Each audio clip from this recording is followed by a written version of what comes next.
One of the earliest accounts about Jesus of Nazareth, his life, death, and resurrection, was written by a man named Luke.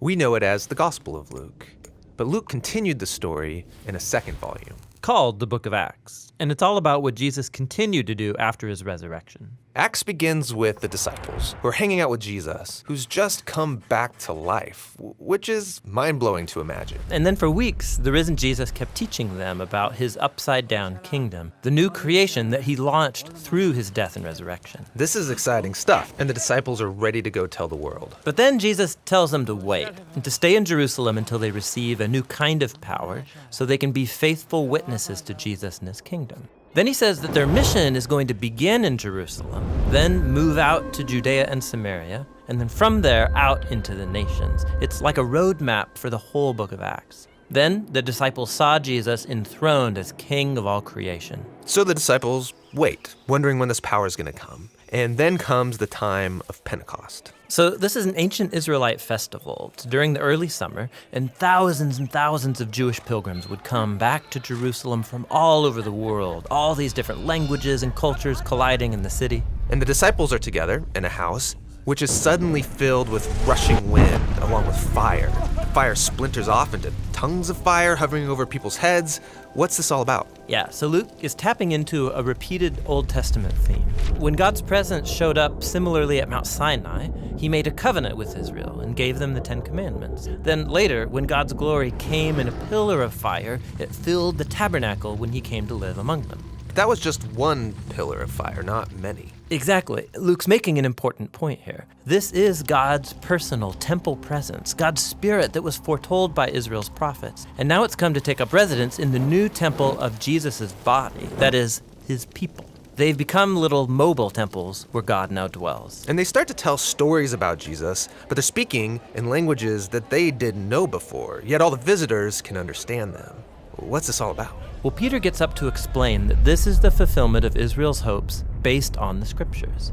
God's plan was always to use the unified family of Abraham to bring peace and justice to the world. But the tribes of Israel had been scattered because of the exile. Now here at Pentecost, representatives from all of the tribes come back together and they're introduced to their Messiah, the crucified and risen Jesus, so they can now become the restored people of Israel. And thousands of them start following the way of Jesus. Which brings us to Luke's tale of two temples. So you've got the temple that Herod built in Jerusalem, where Jesus' disciples worship like the rest of the Israelites. But now there's also Jesus' temple, which consists of people. This temple's meeting together in homes all over Jerusalem, and they were approaching life in a radical new way. Right, think about it. Many of these pilgrims aren't even from Jerusalem, so they've formed these new families, and they're all depending on each other. Yeah, people would sell their stuff, provide for the poor among them. They ate their meals together. They said their daily prayers together. They were learning from the apostles what it meant to live as if Jesus is the true king of the world, and it must have been exhilarating.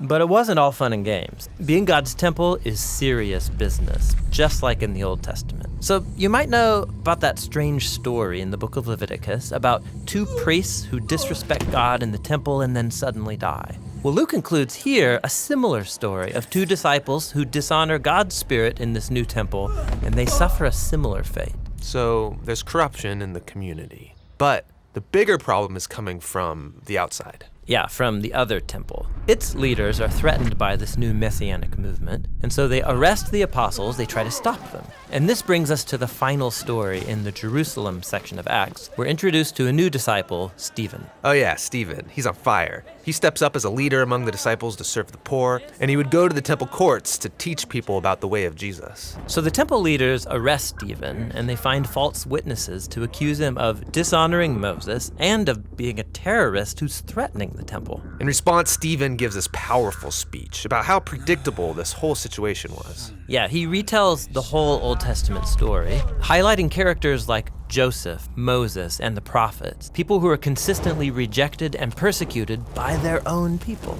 Israel's been resisting God's representatives for centuries, and so their rejection of Jesus and now of his followers is a rejection of God himself. They get angry, and they start to execute him by picking up rocks and smashing him to death. And as he's dying, he commits himself to the way of Jesus, to suffer because of the sins of others. He even cries out, "Lord, don't hold the sin against them." This is basically what Jesus said at his death. Exactly. Stephen becomes the first martyr of the Jesus movement, with many more to come.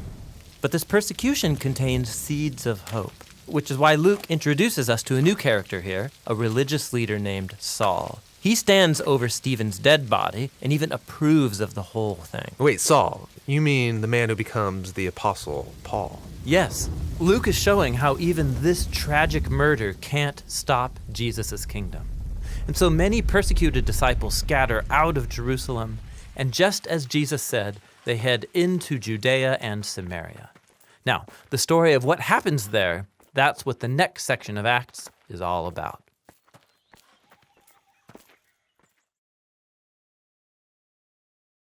Thanks for watching this video. It's the first in a 4-part series going through the book of Acts.